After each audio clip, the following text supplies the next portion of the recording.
Hello, Steve White, Steve Arts 89. Well, good news for Spider-Man, Spider-Man No Way Home, and cinema in general. It looks like the film has passed $1 billion. It was sitting at $922 million, about 406 domestic and 922 international worldwide. So the assumption was it was going to pass $1 billion on Christmas Day. So I'm assuming it did it yesterday. I haven't gotten the numbers yet because obviously America, we're ahead of America. It's already Boxing Day here and so forth. So it's a little bit different, but pretty safe to say it passed $1 billion. I think we all knew it was going to. An interesting thing, it did it in COVID when so many other films have struggled. It did it without China, because it hasn't opened in China yet. There's a possibility it will. It seems to have approval, but there's nothing official. It will be one of I don't know if there's a group of films that have made $1 billion and didn't open in China, because after Avatar came out and there was like a hike in prices and just 3D and things just changed everything. And the Asian market, China was brought in and more focused on, and we had a lot of $1 billion films. That was sort of the $1 billion film era.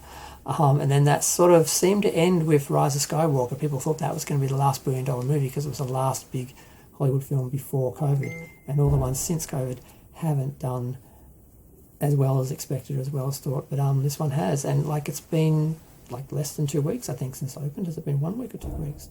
I can't remember. I think it opened in different markets at different times, but it's less than 2 weeks. It's made $1 billion, so it's obviously going to do a lot more business over today, Boxing Day, New Year's Eve, New Year's Day. It's going to make a lot of money. I'm wondering where it's going to sit, but it's really good for cinema, because people are saying, "Oh, cinema's dead. COVID's going to kill cinema. It won't come back like it was before. Even if people come back, the audiences come back. So many places will have been closed. They won't have enough."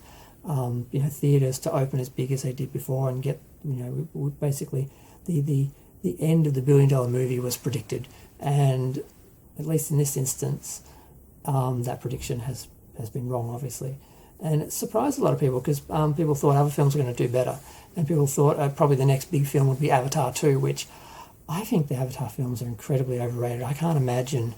The first film was just this amazing, unexpected sort of thing, and the 3D was amazing, and a lot of people hadn't seen that kind of 3D, and that was a sort of gimmick, and I don't see people coming back for that the same way, because like once you can only sort of do that once, you only sort of surprise people once. A lot of people who saw the first film will go back and see the second film, but it's been so long since it came out. What has it been, like a decade or something? It's a long time. But that was the next sort of big film that people thought were going to make $1 billion. And they weren't expecting Spider-Man Far From Home to do it, because the last two films didn't make as much money as this one, the first and second films. So it's a bit of a surprise. I'm really happy. I love Spider-Man. I love Tom Holland. I think he's been a great, I don't know, what do I say, mascot, but a great, he just really... not only does the performance and the character well, but he just really does a good job of presenting himself and representing Spider-Man and Marvel and that. So, yeah. I guess I'm going to go. Feel free to share, like, comment, subscribe. I really just was happy that Spider-Man hit $1 billion. I was surprised to see the headlines that basically was predicted to pass $1 billion. This was like 12 hours ago, so I'm pretty sure it just did it. I'm just really happy to see it, and it gives me hope, because I was really worried for a minute there that movies weren't going to survive. Here in Australia, here in Melbourne, we have a couple of little movie houses. I think we have like 3 that show old films and the occasional new film, but mostly show old films. And it's great. It's like going back in time. It's been here my whole life, of course, and one of the first places I ever went to when I came to Melbourne was the Astor Theatre to see an old film that I wanted to see. I'd never seen on the big screen. And I thought maybe that's what's going to happen. We're just going to have a few of these cinemas preserved that people just go to for as a novelty, like a nostalgia thing. And it won't be like the standard common thing that everyone was saying, streaming and everything was going to kill it. They said TV would kill cinema. It didn't. They adapted, and they had their own audiences, literally.